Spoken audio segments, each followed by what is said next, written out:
ہم اپنا آج کا سبق شروع کرتے ہیں۔ اعوذ باللہ من الشیطان الرجیم، بسم اللہ الرحمن الرحیم۔ وَإِن طَلَّقْتُمُوهُنَّ مِن قَبْلِ أَن تَمَسُّوهُنَّ وَقَدْ فَرَضْتُمْ لَهُنَّ فَرِيضَةً فَنِصْفُ مَا فَرَضْتُمْ إِلَّا أَن يَعْفُونَ أَوْ يَعْفُوَ الَّذِي بِيَدِهِ عُقْدَةُ النِّكَاحِ وَأَن تَعْفُوا أَقْرَبُ لِلتَّقْوَى وَلَا تَنسَوُا الْفَضْلَ بَيْنَكُمْ إِنَّ اللَّهَ بِمَا تَعْمَلُونَ بَصِيرٌ۔ وَإِن اور اگر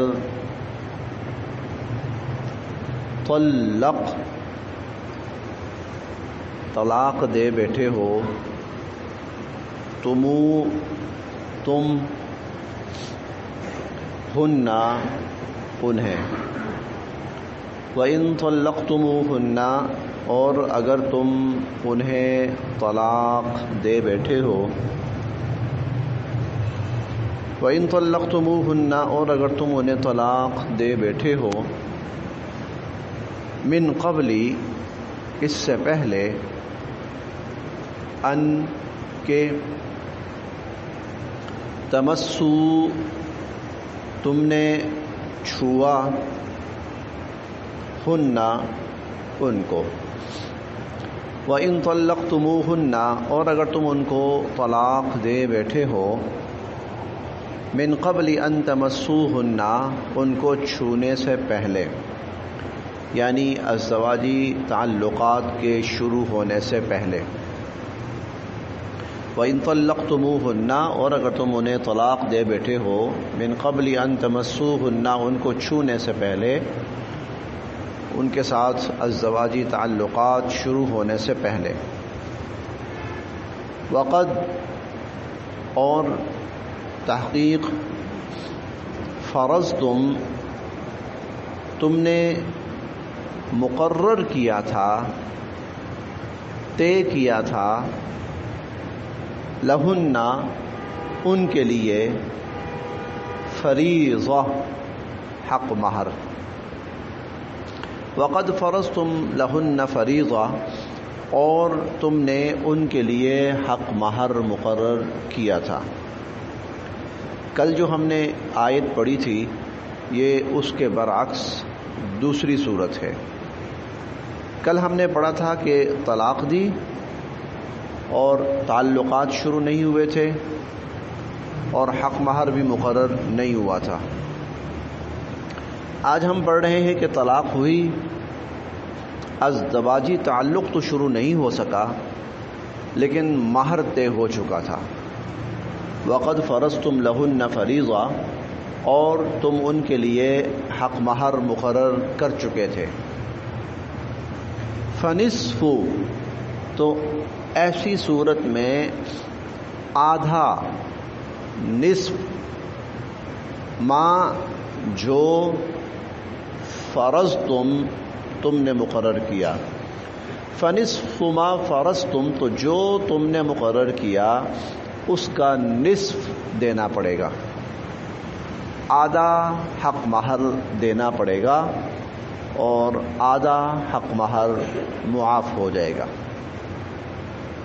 فنصف ما فرضتم تو جو تم نے مقرر کیا تھا اس کا نصف دینا پڑے گا، الا سوائے اس کے، ان کے یعفونا وہ عورتیں معاف کر دیں، الا ان یعفونا سوائے اس کے کہ وہ عورتیں معاف کر دیں، او یا یعفوا معاف کر دے، الذی وہ شخص، بیدہ جس کے ہاتھ میں ہے، عقدہ اختیار، النکاح نکاح کا، بیدہ عقدۃ النکاح جس کے ہاتھ میں نکاح کا اختیار ہے، یعنی مرد، سوائے اس کے کہ وہ عورتیں معاف کر دیں یا وہ شخص معاف کر دے جس کے ہاتھ میں نکاح کا اختیار ہے، یعنی مرد معاف کر دے، وَأَن اور یہ کہ تعفو تم معاف کرو، درگزر کرو، اقربو یہ چیز زیادہ قریب ہے، للتقوی تقوی کے، یہ چیز تقوی کے زیادہ قریب ہے، ولا تنسبوا اور نہ بھولنا، ولا تنسبوا اور نہ بھولنا، الفضل مہربانی کرنا، بینکم آپس میں، ولا تنسبوا الفضل بینکم اور آپس میں مہربانی درگزر کرنا نہ بھولنا۔ سورت تو ہم نے پڑھ لی، نکاح ہوا، ازدواجی تعلق شروع نہیں ہوا، حق مہر مقرر ہو چکا تھا، طلاق ہو گئی، ازدواجی تعلق شروع ہونے سے پہلے طلاق ہو گئی اور حق مہر مقرر ہو چکا تھا۔ تو اصلاً تو حکم یہ ہے ایسی صورت میں خاوند کے اوپر آدھا حق مہر لازم ہوگا۔ البتہ اللہ تعالیٰ نے دو صورتیں بیان فرمائی، ایک تو یہ ہے کہ عورتیں معاف کر دیں یا مرد معاف کر دے۔ عورت کا معاف کرنا کیا ہے؟ عورت کا معاف کرنا یہ ہے کہ مجھے آدھا تو ملے گا نا، چلے میں وہ آدھا بھی چھوڑ دیتی ہوں، میں وہ کہ میرا کوئی ازدواجی تعلق تو شروع ہوا نہیں ہے آگے، تو میں اب کس چیز کا حق مہر لوں، تو میں وہ آدھا بھی چھوڑ دیتی ہوں۔ عورت کا معاف کرنا یہ ہے۔ مرد کا معاف کرنا یہ ہے کہ میں آدھا مجھے بچ رہا ہے نا، بچت ہو رہی ہے، تو میں کیا کروں اس بچت کو، میں پورا دے دیتا ہوں۔ اللہ تعالیٰ یہاں پہ فرما رہے ہیں کہ وَأَن تَعْفُوا أَقْرَبُ لِلتَّقْوَىٰ، تم اگر یہ درگزر والا معاملہ کرو نا، معافی والا، یہ تقویٰ کے زیادہ قریب ہے۔ اس کا سب سے بڑا فائدہ یہ ہوگا، فار ایگزامپل خامن کہتا ہے کہ نہیں میں پورا دوں گا، کوئی بات نہیں، تو یہ درمیان کی تلخی آنے والی ہے نا، وہ ختم ہو جائے گی۔ اور اگر عورت کہے کہ نہیں میں نہیں لیتی، تو تب بھی درمیان کی جو تلخی ہے نا وہ ختم ہو جائے گی۔ تو یہ چیز جھگڑے کو ختم کرنے والی ہے، انتشار کو ختم کرنے والی ہے۔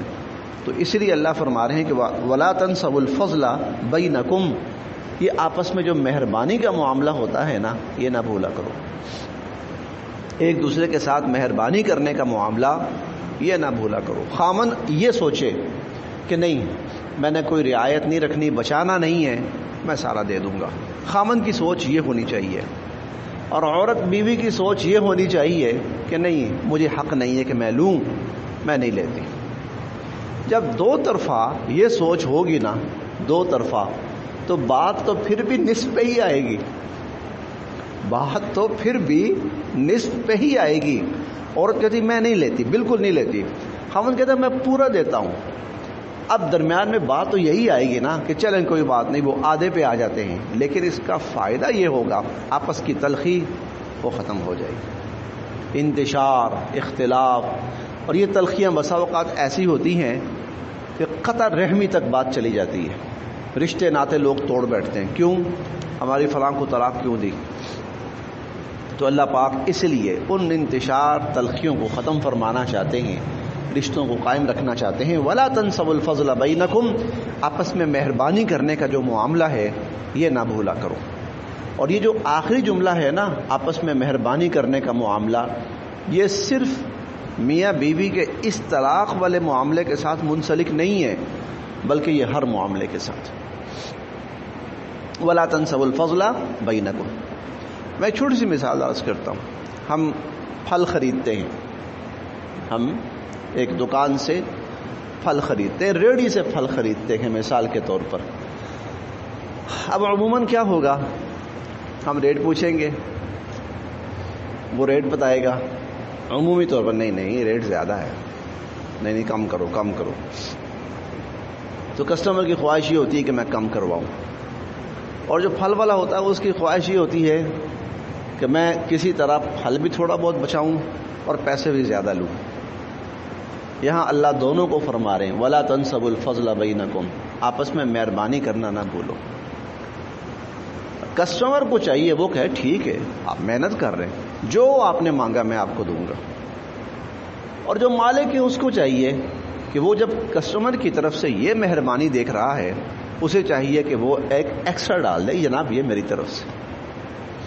وَلَا تَنْسَبُوا الْفَضْلَ بَيْنَكُمْ، آپس میں مہربانی کرنا نہ بھولو۔ میں نے ایک واقعہ پڑھا، واللہ عالم سچ ہے جھوٹ ہے، آپ نے بھی سنا ہوگا۔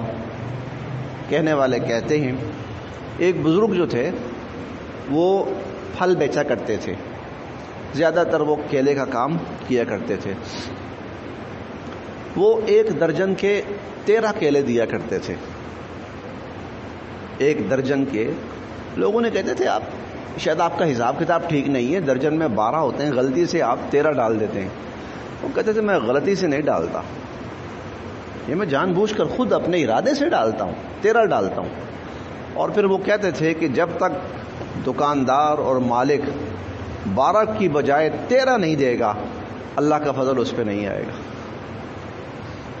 اس پر اللہ کا فضل۔ وَلَا تَنْسَبُوا الْفَضْلَ بَيْنَكُمْ، آپس میں مہربانی کرنا، ایک دوسرے کے ساتھ بھلائی کرنا، ایک دوسرے کا خیال رکھنا، یہ نہ بھولنا آپس میں۔ وَلَا تَنْسَبُوا الْفَضْلَ بَيْنَكُمْ۔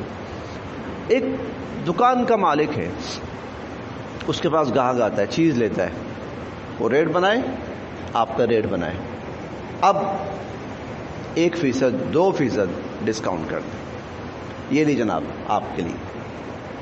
وَلَا تَنْسَبُوا الْفَضْلَ بَيْنَكُمْ، آپس میں مہربانی کرنا نہ بھولیں۔ اب اسی کو آپ اور معاملات میں لاتے جائیں۔ ہمارے ہاں بہت ساری چیزیں گھروں میں اضافی ہوتی ہیں، کوئی ضرورت مند ہے، مہربانی کرو بھائی نکال دو، اس کے ساتھ کسی کے ساتھ مہربانی کرنا۔ وَلَا تَنْسَبُوا الْفَضْلَ بَيْنَكُمْ، اوروں کے ساتھ آپس میں باہمی طور پر مہربانی کرنا نہ بھولو۔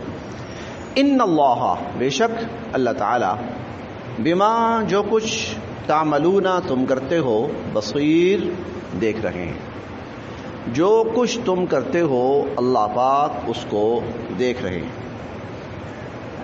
حافظوا، خیال رکھو، علی الصلوات، نمازوں کا۔ حافظوا علی الصلوات، نمازوں کا خیال رکھو۔ والصلاۃ، اور خصوصاً جو نماز ہے، الوسطی، درمیان والی۔ والصلاۃ الوسطی، اور خصوصاً جو درمیان والی نماز ہے اس کا خیال رکھو۔ وقوموا، اور کھڑے رہا کرو، للہ، اللہ کے حضور، قانتین، خاموشی کے ساتھ۔ وقوموا للہ قانتین، اور اللہ کے سامنے خاموشی سے کھڑے رہا کرو۔ اب یہاں ایک بات تو یہ ہے، طلاق کے مسائل چلتے چلتے اللہ پاک درمیان میں آگے پھر وہ عدت اور یہ چیزیں ابھی آئیں گی ابھی، لیکن درمیان میں اللہ تعالیٰ نماز کو لے آئے، نمازوں کا خیال کرو۔ اس کی وجہ یہ ہے، ہم نے ان تمام معاملات میں پڑھا ہے واتقوا اللہ واتقوا اللہ واتقوا اللہ، اللہ سے ڈرو، اللہ سے ڈرو، خدا سے ڈرو، خدا کا خوف کھاؤ۔ اور حقیقت یہ ہے کہ اللہ کا ڈر اور اللہ کا خوف وہ چیز ہے جو ان تمام معاملات کو بیلنس رکھنے والا ہے۔ ورنہ آج ہم دیکھ رہے ہیں کہ ہمارے معاشرے کے اندر، بلکہ انسانی سوچ کہہ لیجئے، ہر جگہ اس کو چور راستے ملتے ہیں اور اس کو چور راستے دکھائے جاتے ہیں، اور وہ چور راستے ہوتے بھی بڑے محفوظ ہیں۔ ایک چیز ان تمام چور راستوں سے بچانے والی ہے، وہ اللہ کا ڈر ہے، اللہ کا خوف ہے۔ اب اللہ کا ڈر اور اللہ کا خوف پیدا کرنے والی جو سب سے بڑی چیز ہے وہ نماز ہے۔ تقویٰ پیدا کرنے والی سب سے بڑی چیز نماز ہے، کیونکہ نماز یہ تصور ہے کہ ہم اس وقت پورے طور پر اللہ کی نظروں میں ہیں۔ ایک تصور ہے کہ اس وقت اللہ تعالیٰ کا فوکس ہم پر ہے، تصور کی میں بات کر رہا ہوں، حقیقت ایسا نہیں ہے۔ ایک نماز پڑھنے والے کا تصور ہوتا ہے کہ گویا کہ میں اس وقت پوری طرح اللہ کی نظروں کے حصار میں ہوں، چنانچہ اس کے اندر ایک اللہ پاک کی ذات کا احساس، ایک تصور پیدا ہوتا ہے۔ یہ چیز پہ تقویٰ کہلاتا ہے. یہ اس کو ہر اونچ نیچ سے بچاتا ہے. یہ تقویٰ جو ہے اس کو ہر برائی سے بچاتا ہے. روزے کے اندر کیا چیز ہے؟ صرف یہی تو چیز ہے کہ نہیں اللہ تعالیٰ کی ذات دیکھنے والی ہے. کیا روزہ رکھ کر شدید گرمی کی حالت میں کوئی بھی گھر میں نہیں ہے، دیکھنے والا نہیں ہے، ہم پانی پیتے؟ نہیں پیتے، بلکہ وہ ہلکا ہلکا تھوک جو جمع ہوتا ہے نا منہ میں، اس کو بھی پھینکتے رہتے ہیں. یہ بھی اندر نہ جائے. غلطی سے اتنی سی چیز کہیں منہ میں چلی جائے تو فوراً سب سے پہلا خیال تو یہ ہوتا ہے کہیں ہمارا روزہ تو نہیں ٹوٹ گیا. اب یہ یہاں کیا چیز ہے جو ہمیں اس سے بچا رہی ہے؟ صرف اللہ کی ذات کا خوف ہے. اللہ کی ذات کا خوف پیدا کرنے والی سب سے بڑی چیز نماز ہے. تو جب نمازیں ٹھیک ہو جائیں گی اور نمازیں صحیح معنوں میں اللہ کے حکم کے مطابق ہوں گی تو تقویٰ پیدا ہوگا. تقویٰ پیدا ہوگا، سارے معاملات سیدھے ہوتے جائیں گے. حافظوا علی الصلوات، نمازوں کا خیال کرو. والصلاۃ الوسطیٰ، اور خصوصاً عصر کی نماز. نماز وسطیٰ سے مراد عصر کی نماز، اور اس کا یہ معنی حضور علیہ الصلوۃ والسلام نے خود متعین فرمایا. الصلاۃ الوسطیٰ ای الصلاۃ العصر، درمیان والی نماز یعنی عصر کی نماز. اور یہ نماز اس لیے ایک اس طرح درمیان میں آتی ہے کہ اس نماز کے نکلنے کا بہت زیادہ اندیشہ ہوتا ہے. یا تو یہ مصروفیت کاروباری اس حوالے سے مصروفیت کا ٹائم ہوتا ہے، اور یا پھر جو ملازمت پیشہ افراد ہوتے ہیں ان کے زیادہ تر یہ فراغت کا وقت، فراغت اس طرح کہ وہ اپنی مصروفیات سے اس وقت فارغ ہو رہے ہوتے ہیں. اس آنے جانے بھاگ دوڑ میں، تھکاوٹ میں اس نماز کے نکلنے کا بہت زیادہ امکان ہوتا ہے. اس نماز کے بارے میں حضور علیہ الصلوۃ والسلام فرماتے ہیں کہ یہ جو نماز ہے یہ فرشتوں کی حاضری کا وقت ہے. کیسے کہ جو دن بھر کے صبح کے فرشتے آئے ہوئے ہیں اب انہوں نے جانا ہے، اور جو فرشتے دوسرے ہیں انہوں نے آنا ہے. عصر کے وقت فرشتوں کی جو ڈیوٹی ہے وہ تبدیل ہو جاتی ہے. یہ اللہ کے حضور جا کر ان کی رپورٹ کریں گے. کیا دیکھ کے آئے ہو؟ آخری عمل، یا اللہ نماز. آخری عمل کیا دیکھ کے آئے ہو؟ نماز. خاص طور پر نماز کے فرشتے اللہ کے حضور جب جائیں تمہاری نماز کی رپورٹ لے کر جائیں اور اللہ کو بتائیں کہ آپ کے بندوں کو ہم نماز پڑھتے ہوئے چھوڑ کر آئے ہیں، یہاں ہم نے نماز پڑھتے ہوئے ان کو آخری عمل دیکھا ہے. والصلاۃ الوسطیٰ، اور خاص طور پر عصر کی نماز. دوپہر کو نا جو لوگ 2 بجے، 2:30 بجے، 3 بجے دوپہر کا کھانا کھاتے ہیں، تھوڑی سی نا سستی سی آ جاتی ہے. اب بندہ کئی دفعہ لیٹ جاتا ہے. عصر کے لیے اٹھنا بڑا مشکل ہوتا ہے. پھر جب لیٹ جاتا ہے نا ہلکا سا، پھر اٹھنا بڑا مشکل ہوتا ہے. جو کام کاج کر کے آیا تھا تو وہ تھوڑا سا تھکا ہوا ہے، اور کچھ ایسے ہیں کہ ان کی یہ مصروفیت پیک ٹائم ہے مصروفیت کا. اب لوگوں کا آنا جانا، کام کا رش. آپ مارکیٹوں بازاروں میں جائیں، یہ ٹائم تھوڑا سا رش کا ہوتا ہے، بھرے ہوئے ہیں.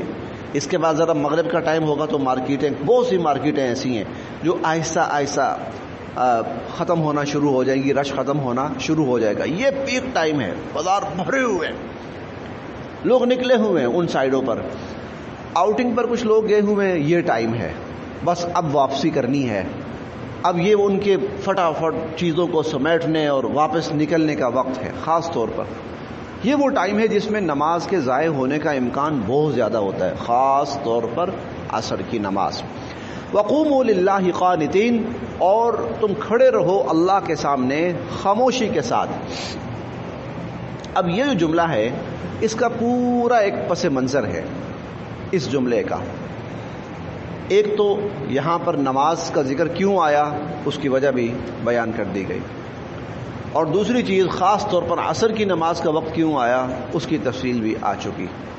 تیسری بات، خاموش کھڑے رہو، اس کا ایک مخصوص پس منظر ہے، اور وہ یہ کہ شروع میں جب نماز کا آغاز ہوا تو نماز کے دوران گفتگو جو تھی وہ الاؤ تھی، اس کی اجازت تھی. ایک ساتھی باہر سے آئے ہیں، نماز ہو رہی ہے، وہ اونچی آواز سے کہتے تھے السلام علیکم ورحمۃ اللہ. تمام لوگ جو نماز پڑھ رہے ہوتے تھے، بے شک جماعت کے ساتھ نماز ہے، وہ پڑھ رہے ہوتے تھے، اس حالت میں بھی وہ سلام کا جواب دیتے تھے۔ وہ آ کر پوچھتے تھے ہاں بھائی کتنی رکعتیں ہو گئی ہیں؟ 2 رکعتیں ہو گئی ہیں، 3 رکعتیں ہو گئی۔ یہ فوری جلدی جلدی اپنی نماز 2 رکعت پڑھ کے، 1 رکعت 2 رکعت جو نکل گئی ہے پڑھ کے بقیہ جماعت کے ساتھ شامل ہو جاتے تھے۔ پھر اللہ رب العزت نے نماز میں ہر قسم کی گفتگو کو ختم فرما دیا، منع فرما دیا۔ یہ آیت اس موقع پہ نازل ہوئی کہ وقوموا للہ قانتین، اب جب نماز کے لیے کھڑے ہوا کرو تو پوری خاموشی کے ساتھ اور توجہ نماز کی طرف۔ وقوموا للہ قانتین، اور اللہ کے حضور خاموش کھڑے رہا کرو۔ فَإِن، پس اگر، خفتم، تم خوف کی حالت میں ہو، فَإِن خفتم، پھر اگر تم خوف کی حالت میں ہو، فرجالن، تو پیدل، او رکبانا، یا سوار، پیدل او رکبانا۔ رجال رجل کی جمع ہے، رجل پاؤں کو کہتے ہیں۔ رکبانا راکب کی جمع ہے، راکب سوار کو کہتے ہیں۔ فرجالن او رکبانا، تو پیدل یا سوار تم نماز پڑھ سکتے ہو۔ فَإِذَا، اور پھر جب، امنتم، تم امن کی حالت میں ہو جاؤ، فاذکروا اللہ، تو اللہ کو یاد کرو، کما، جیسا کہ، علما، اس نے تعلیم دی ہے، سکھایا ہے، کم، تمہیں، کما علمکم، جیسا کہ اللہ نے تمہیں سکھایا ہے، ما، جو، لم تکونوا، نہیں تھے تم، تعلمون، جانتے، ما لم تکونوا تعلمون، جو تم نہیں جانتے تھے۔ جب تم امن کی حالت میں ہو جاؤ تو اللہ کو اس طرح یاد کرو جس طرح اللہ نے تمہیں سکھایا ہے، اور یہ وہ باتیں ہیں جو تم نہیں جانتے تھے۔ یہاں حالت خوف اور حالت امن دونوں حالتوں کی نماز کا ذکر ہوا ہے۔ حالت خوف سے مراد عموماً حالت جنگ لی جاتی ہے، جنگ کی حالت۔ 5ویں پارے میں زیادہ تفصیل کے ساتھ آئے گا۔ حالت جنگ میں اگر ممکن ہو کہ لوگ اپنا چھوڑیں جنگ اور سائیڈ پر آ کر سکون سے نماز پڑھ سکیں، اگر ممکن ہو، سب سے بہتر صورت ہے۔ خدا نخواستہ صورتحال ایسی ہے کہ اپنا مورچہ چھوڑ کر، اپنی جگہ چھوڑ کر ممکن نہیں ہے آنا، تو اللہ تعالیٰ نے 2 طرح کی رخصت یہاں عنایت فرمائی ہے۔ ایک تو یہ کہ جس سواری پر آدمی سوار ہے، جیسے ٹینک پر ہے، جیسے توپ پر ہے، جیسے کسی وہ ہیلی کاپٹر پر ہے، ہاں، یا اور اس قسم کا کسی سواری کی حالت میں ہے، اسی حالت میں نماز پڑھ لے۔ اور یا اگر وہ کسی طرف بھی رخ کیے ہوئے بیٹھا ہوا ہے، کھڑا ہوا ہے، وہ کھڑے ہونے کی حالت میں پڑھ سکتا ہے، وہ بیٹھنے کی حالت میں پڑھ سکتا ہے، لیکن چھوڑ نہیں سکتا۔ جو بات بتانی ہے وہ یہ ہے کہ لیکن چھوڑ نہیں سکتا۔ فَإِنْ خِفْتُمْ، تم خوف کی حالت میں ہو، تب بھی فرجالن، کھڑے کھڑے پڑھنی پڑے، او رکبانا، یا تمہیں سواری کی حالت میں پڑھ لو۔ یہ ہوا خوف کی حالت میں۔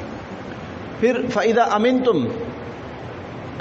لڑائی ختم ہو گئی، امن کی حالت ہے، لوگ اپنے گھروں کو لوٹ آئے ہیں، تو پھر فَاذْكُرُوا اللَّهَ كَمَا عَلَّمَكُمْ، پھر اس طرح اللہ کو یاد کرو، یعنی پھر اس طرح نماز پڑھو جس طرح اللہ نے سکھائی ہے، یعنی روٹین کے مطابق۔